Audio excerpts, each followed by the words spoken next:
नमस्कार। शैवालों में मिलने वाली कोशिका संरचना एल्गल सेल स्ट्रक्चर का हम अध्ययन कर रहे थे। हमने एल्गी में मिलने वाले पिगमेंट्स और प्लास्टिड्स का अध्ययन कर लिया था। इस सेशन में हम सेल वॉल और फ्लैजिला के स्ट्रक्चर को डिटेल में समझेंगे।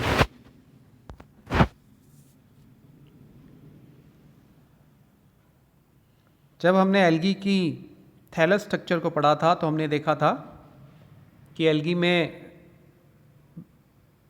विभिन्न प्रकार के थैलस पाए जाते हैं।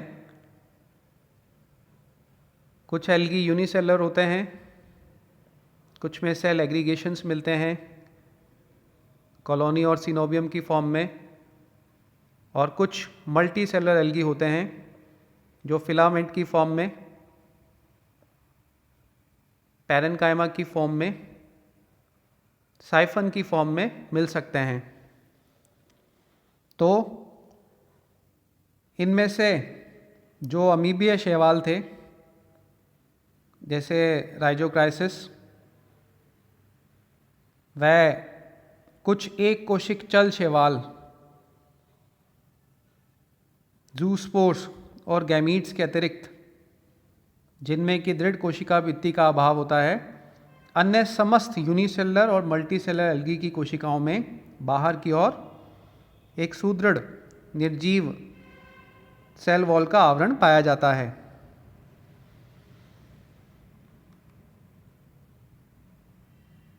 यह सेल वॉल मुख्यतः सेल्यूलोज की बनी होती है, पर इसमें इसके अलावा भी कार्बोहाइड्रेट्स पाए जा सकते हैं।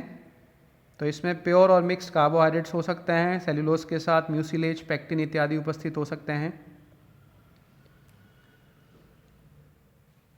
एल्गी के क्लासिफिकेशन में अलग अलग क्राइटेरिया के आधार पर एल्गी को विभिन्न समूहों में बांटा जाता है। इसका विस्तार से अध्ययन अभी हमने आगे करना है। इसमें हमें ये पता चलेगा कि सेल वॉल कंस्टिट्यूएंट्स भी एक इम्पॉर्टेंट क्लासिफिकेशन क्राइटेरिया होते हैं। अलग अलग एल्गी की क्लासेस के अंदर सेल वॉल सेल्यूलोज के अलावा कुछ विशिष्ट पदार्थों को धारण कर सकती है जो उनके क्लासिफिकेशन में हेल्प करते हैं, जैसे भूरे शैवाल ब्राउन एल्गी सेल्यूलोज के साथ साथ एल्जीनिक एसिड, फ्यूकॉइडिन, फ्यूसिन, फ्यूकोसिनिक एसिड अपनी सेल वॉल में कंटेन करते हैं। लाल शैवाल या रेड एल्गी में जाइलेंस, पॉलीमेनोज, पॉलीगैलेक्टोज उपस्थित होते हैं। ब्लू ग्रीन एल्गी या साइनोफाइसी प्रोकैरियोटिक सेल के उदाहरण होते हैं, इसलिए इनकी सेल वॉल बाकी यूकैरियोटिक एल्गी से पूर्णतः भिन्न होती है। इनकी सेल वॉल में सेल्यूलोज नहीं पाया जाता। इनमें एक विशिष्ट केमिकल जिसे म्यूकोपेप्टाइड या पेप्टाइडोग्लाइकन कहते हैं वह पाया जाता है, और इनकी वॉल की स्ट्रक्चर अन्य यूकैरियोटिक एल्गी से बिल्कुल डिफरेंट होती है। बेसिलेरियोफाइसी, जिन्हें डायएटम्स भी कहते हैं, इनमें बहुत कॉम्प्लेक्स प्रकार की सेल वॉल मिलती है जिसमें कई विशिष्ट पैटर्न्स मिल सकते हैं। इनकी सेल वॉल में सिलिका उपस्थित होती है। तो इस प्रकार एल्गी की सेल वॉल्स उनके क्लासिफिकेशन ग्रुप्स के अनुसार विभिन्नताएं दिखा सकती हैं।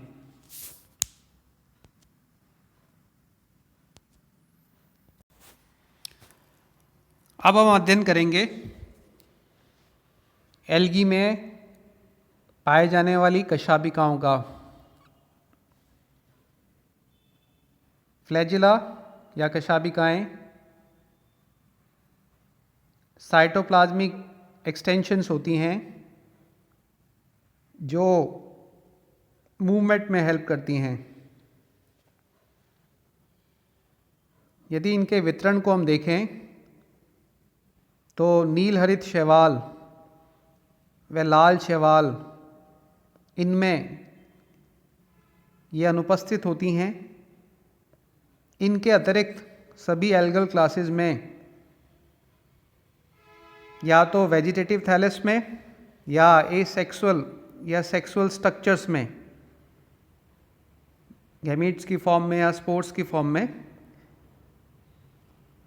ये कोशिकाओं पर उपस्थित होती हैं। फ्लैजिला इनके टाइप्स के आधार पर, इनकी संख्या के आधार पर, कोशिका में इनके लगने की जगह के आधार पर कई तरह की वेरिएशन शो करती हैं।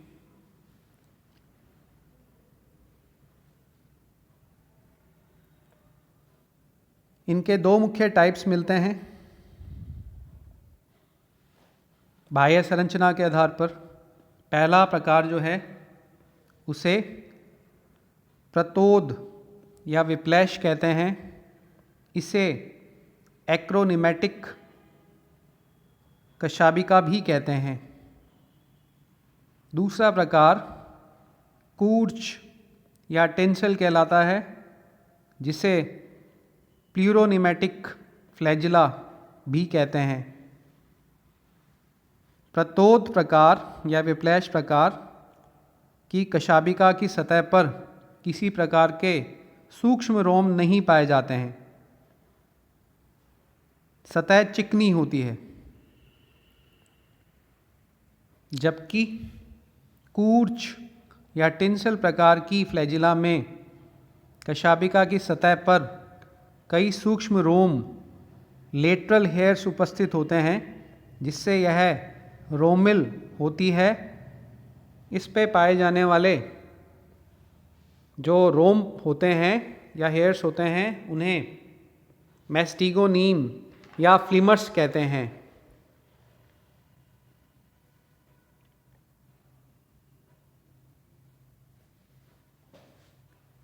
ये कशाबिकाएं, कूर्च प्रकार की कशाबिकाएं पुनः तीन प्रकार की हो सकती हैं।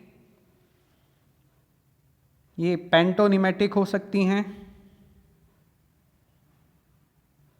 पेंटाक्रोनिमेटिक हो सकती हैं, स्टाइकोनिमेटिक हो सकती हैं। इन तीनों प्रकारों में क्या अंतर है?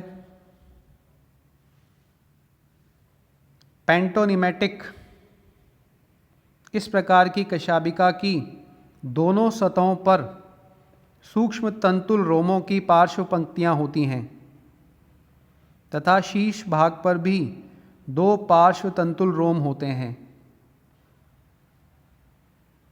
पेंटोक्रोनिमेटिक इस कशाबिका के शीर्ष पर एक ही टर्मिनल फ्लिमर या शीर्षस्थ रोम उपस्थित होता है। इससे पहले जो हमने पढ़ा था पेंटोनिमेटिक, उसके शीर्ष पर दो रोम होते थे, तो ये डिफरेंस है दोनों में। स्टाइकोनिमेटिक वह फ्लैजिला होती है जिसकी केवल एक ही पार्श्व सतह पर सूक्ष्म रोमों की पंक्ति उपस्थित होती है तथा दूसरी सतह चिकनी होती है। इन तीनों में डिफरेंस इस चित्र में हम देख सकते हैं।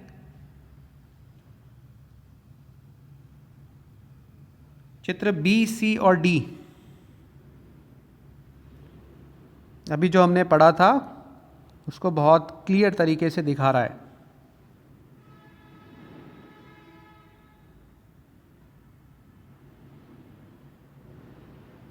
बी चित्र को देखिए।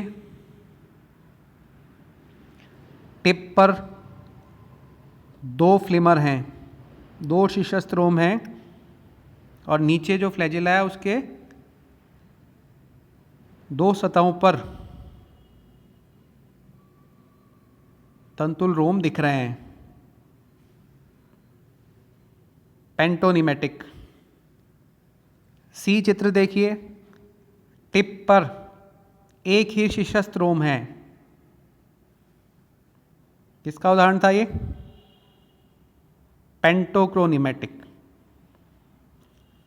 और डी चित्र देखिए, डी को आप बी और सी से कंपेयर करेंगे तो पता चलेगा कि इसमें सिर्फ एक ही पार्श्व सतह पर सूक्ष्म रोमों की पंक्तियां हैं, तो डिफरेंस हमें बिल्कुल क्लियर हो जाएगा।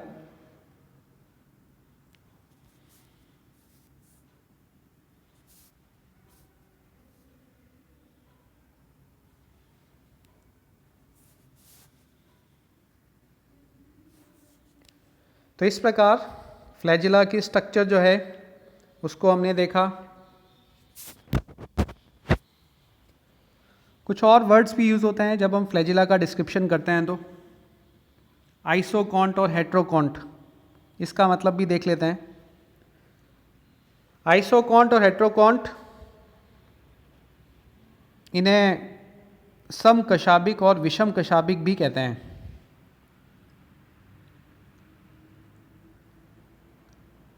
जब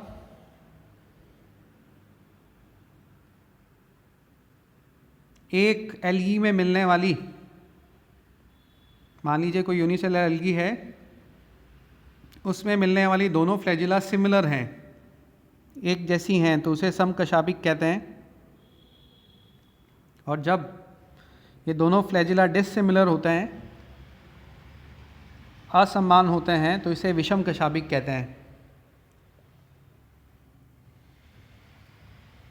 दो फ्लैजिला का जो अंतर होगा, मान लीजिए एक यूनिसेलर एल्गी के अंदर दो फ्लैजिला हैं, इनमें अंतर जो है ये दो प्रकार से हो सकता है। ऐसा हो सकता है कि एक फ्लैजिला प्रतोद प्रकार की हो और दूसरी कुर्च प्रकार की, यानी एक विप्लैश और दूसरी टेंसिल प्रकार की फ्लैजिला हो। ये भी हो सकता है कि जो दो फ्लैजिला हैं इनकी लेंथ में डिफरेंस हो, एक फ्लैजिला लंबा हो और दूसरा फ्लैजिलम जो है वो लेंथ में छोटा हो। फ्लैजिला का इंसर्शन किस पॉइंट पे है, फ्लैजिला सेल पर किस जगह लगे हुए हैं, उसमें भी भिन्नता मिल सकती है। कई बार फ्लैजिला